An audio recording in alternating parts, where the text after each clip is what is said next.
প্রশ্ন আসলে আমার বন্ধুর জন্য। আমার বন্ধু একজন শারীরিক প্রতিবন্ধী।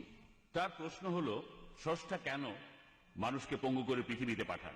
কোরআনের কোনো আয়াত বা নবী মোহাম্মদ সাল্লাল্লাহু আলাইহি ওয়াসাল্লামের কোনো হাদিসে বলা আছে কি কারণে স্রষ্টা মানুষকে প্রতিবন্ধী করে পৃথিবীতে পাঠান? কেন, কি কারণে আল্লাহ কিছু মানুষকে পৃথিবীতে পাঠান পঙ্গু বানিয়ে? ভাইরা, এর কারণটা হলো পবিত্র কোরআনে সূরা মুলকের 2 নম্বর আয়াতে উল্লেখ করা হয়েছে যে আল্লাযী খালাকাল মাউতা ওয়াল হায়াতা, তিনি আল্লাহ জীবন আর মৃত্যু সৃষ্টি করেছেন তোমাদের পরীক্ষা করার জন্য। এখন আপনি এই প্রশ্নটা করেছেন যে কিছু মানুষ কেন জন্মায় পঙ্গু হয়ে আর কেউ গরিব, কিছু মানুষের জন্মগত কঠিন অসুখ থাকে। এই প্রশ্নটা হিন্দু দার্শনিকদেরও সমস্যায় ফেলে। আর এ কারণে হিন্দু দার্শনিকরা বলে থাকে একটা দর্শনের কথা, ওটা হলো সংস্কারা, জন্ম আর পুনর্জন্মের চক্র। যদি আপনি বেদ পড়েন, আমি সব ধর্মগ্রন্থ পড়েছি, বেদে বলা হচ্ছে পুনর্জন্মের কথা। পুনর মানে পরবর্তী, জন্ম মানে জীবন, পরবর্তী জীবন। এমনকি পুরানো মৃত্যুর পরের জীবনের কথা বলা হয়েছে, তবে সেটা বেদের মতো না যে জন্ম তারপর মৃত্যু, আবার জন্ম আবার মৃত্যু, আবার জন্ম আবার মৃত্যু, এমন কোন চক্র নেই। কিন্তু হিন্দু ধর্ম দর্শনের একটি প্রধান ভিত্তি হলো কর্ম। প্রত্যেক কর্মই আবার নির্ভর করে ধর্মের উপর, এর একটা অ্যাকশন আছে, রিয়াকশন আছে। আর এর উপর ভিত্তি করে হিন্দু ধর্মের দার্শনিকরা মনে করেন যে সম্ভবত আগের জীবনে এই লোকগুলো কোন অন্যায় করেছিল, তাই এই জন্মে তারা পঙ্গু হয়ে জন্ম নিয়েছে। যদিও এই কথা বেদের কোনো অনুচ্ছেদে নেই। বেদ হচ্ছে হিন্দু ধর্মের সবচেয়ে পবিত্র গ্রন্থ, আর বেদে এই সম্পর্কে আপনি কিছুই পাবেন না। সেখানে পাবেন শুধু পুনর্জন্ম, যার অর্থ পরবর্তী জীবন। খ্রিস্টানরা এটা বিশ্বাস করে, এমনকি মুসলমানরাও এটা বিশ্বাস করে, কারণ তারা এটার কোনো ব্যাখ্যা দিতে পারে না যে কেন কিছু মানুষ কঠিন অসুখ নিয়ে জন্মায়। হিন্দু দার্শনিকরা যুক্তি দেখায় যে মানুষ মারা যায়, তারপর রূপ পরিবর্তন করে। যদি আপনি আগের জন্মে খারাপ কাজ করে থাকেন, তাহলে এই জন্মে পঙ্গু হয়ে জন্মাবেন।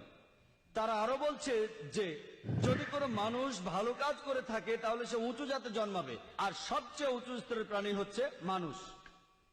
এই জন্মে আপনি খারাপ কাজ করলে নিচু স্তরের প্রাণী হয়ে জন্মাবেন, হতে পারে একটা বিড়াল, একটা কুকুর, অথবা অন্য কোনো প্রাণী। যদি ভালো কাজ করেন তাহলে উঁচু স্তরে।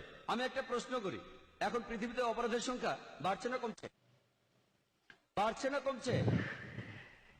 বাড়ছে না কমছে? বাড়ছে। সবাই একমত, বাড়ছে। এখনকার দিনে পৃথিবীর জনসংখ্যা বাড়ছে না কমছে? বাড়ছে। যদি ধরে নিই যে খারাপ কাজ করলে নিচু স্তরে জন্ম হয়, তাহলে তো পৃথিবীর মানুষ কমে যাওয়া উচিত। পরও কথা থাকে, কেন কিছু মানুষ জন্মায় কেউ পঙ্গু হয়ে, কেউ গরিব হয়ে, কারো জন্মগত ত্রুটি থাকে? এর উত্তর দেওয়া আছে পবিত্র কোরআনের সূরা মুলকের 2 নম্বর আয়াতে, আল্লাযী খালাকাল মাউতা ওয়াল হায়াতা, তিনি আল্লাহ জীবন আর মৃত্যু সৃষ্টি করেছেন পরীক্ষা করার জন্য তোমাদের। পৃথিবীতে তোমার জীবন একটা পরীক্ষা পরকালের জন্য, এবং তোমাকে দেয়া পরীক্ষার উপর ভিত্তি করে তোমার বিচার হবে। আর মহান স্রষ্টা এক একজনকে এক একভাবে বিচার করবেন। যখন আপনি কোনো পরীক্ষা দিতে বসেন, প্রত্যেক বছর পরীক্ষার প্রশ্নপত্র বদল হয়। যদি প্রশ্ন না বদলায়, তাহলে পরীক্ষাটা কিসে? প্রতি বছর প্রশ্ন বদলাবে। একইভাবে আল্লাহ সুবহানাহু ওয়া তাআলা বিভিন্ন মানুষকে বিভিন্নভাবে পরীক্ষা করেন। তিনি কিছু মানুষকে সম্পদ দেন, আর যদি কাউকে সম্পদ দেন, ইসলামী শরিয়া বলে আপনার অতিরিক্ত সম্পদের 2.5% দান করে দিতে হবে, যেটাকে বলা হয় যাকাত। আর গরিব মানুষকে কোনো জাকাত দিতে হবে না, সেই 100তে 100 পাবে জাকাতে। আর ধনী লোক, তাদের জন্য স্বর্গে যাওয়া খুবই কঠিন হয়ে যাবে। যীশু খ্রিস্ট বলেছেন ধনী লোকের পক্ষে স্বর্গে যাওয়া অসম্ভব, আর মহানবী সাল্লাল্লাহু আলাইহি ওয়াসাল্লাম বলেছেন এটা খুবই কঠিন ধনী লোকের পক্ষে সহজে বেহেশতে যাও। যদি আপনি ভালো করে দেখেন যে আল্লাহ সুবহানাহু ওয়া তাআলা আপনাকে যে সুযোগ সুবিধা দিয়েছেন, তা দিয়েই আপনার বিচার করা হবে। যদি আপনাকে সম্পদ দেন, তাহলে জাকাত দিতে হবে। যদি সম্পদ না থাকে, কোনো জাকাত দিতে হবে না। কিছু মানুষকে তিনি পঙ্গু বানিয়ে পৃথিবীতে পাঠান, তারা পঙ্গু হয়ে জন্মায়। যদি কেউ আমাকে প্রশ্ন করে যে এই শিশুটির অপরাধ কি, সে কি অন্যায় করেছে, আমরা ইসলামে বিশ্বাস করি প্রত্যেক শিশু মাসুম, প্রত্যেক শিশু নিরপরাধ আর নিষ্পাপ। কিন্তু যখন সে এভাবে জন্মাচ্ছে, হতে পারে যে আল্লাহ কোরআনে বলেছেন তোমার সম্পত্তি, তোমার সন্তান, তোমার স্ত্রী হলো তোমার জন্য পরীক্ষা। এটা বাবা মার জন্য পরীক্ষা হতে পারে।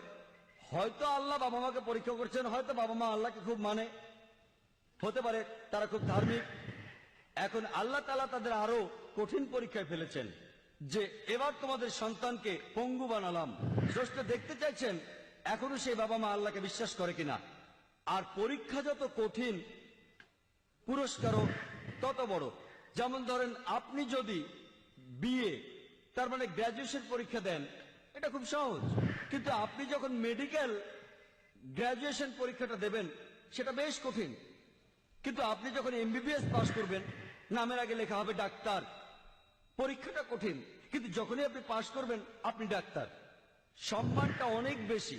পরীক্ষাটা যত কঠিন, পুরস্কার তত বড়। তাহলে আল্লাহ বিভিন্ন মানুষকে বিভিন্ন ভাবে পরীক্ষা করেন। একজন মানুষ পঙ্গু হয়ে জন্মেছে, তার মানে এই না যে সে আগের জন্মে অন্যায় করেছে, সে নিষ্পাপ। সে যে পঙ্গু, এটা হয়তো তার বাবা মায়ের জন্য পরীক্ষা হতে পারে, এটা তার নিজের জন্যও পরীক্ষা। আল্লাহ তাকে পরীক্ষা করতে চান যে সে এখনো স্রষ্টাকে বিশ্বাস করে কিনা। আর এজন্য আল্লাহ কিছু মানুষকে গরিব বানান, তারা দরিদ্র হয়ে জন্ম নেয়। আবার কিছু মানুষকে ধনী বানান, কিছু মানুষ ভালো স্বাস্থ্য নিয়ে জন্মায়, আর কেউ পঙ্গু হয়ে জন্মায়। আল্লাহ বিচার করেন পরীক্ষার উপর ভিত্তি করে। চিন্তা করেন, 100 মিটার দৌড় প্রতিযোগিতায় কিছু লোক থাকে পঙ্গু, তারা 50 মিটার থেকে শুরু করে, কারণ হয়তো তার পায়ে সমস্যা আছে, আর এই কারণে সে শুরু করে 50 মিটার আগে থেকে। যদি আল্লাহ দেখেন যে কোনো মানুষের কাছ থেকে কিছু সুযোগ সুবিধা কেড়ে নেওয়া হয়েছে, তাহলে তিনি সেভাবেই বিচার করবেন। যদি পরীক্ষার প্রশ্ন কঠিন হয়, তাহলে টিচার সহজভাবে খাতা দেখেন, আর যদি প্রশ্ন সহজ হয়, তাহলে টিচার একটু কঠিনভাবে খাতা দেখে থাকেন। আর আল্লাহ তাআলা এক এক মানুষকে এক এক ভাবে তৈরি করেছেন, বিভিন্ন রঙে, বিভিন্ন ভাষায়, আলাদা আলাদা পরিবেশে। আর আল্লাহ সুবহানাহু ওয়া তাআলা যাকে যে পরিবেশ দিয়েছেন, যে সুযোগ সুবিধা দিয়েছেন, সেইভাবেই তার বিচার করবেন। আশা করি উত্তর পেয়েছেন।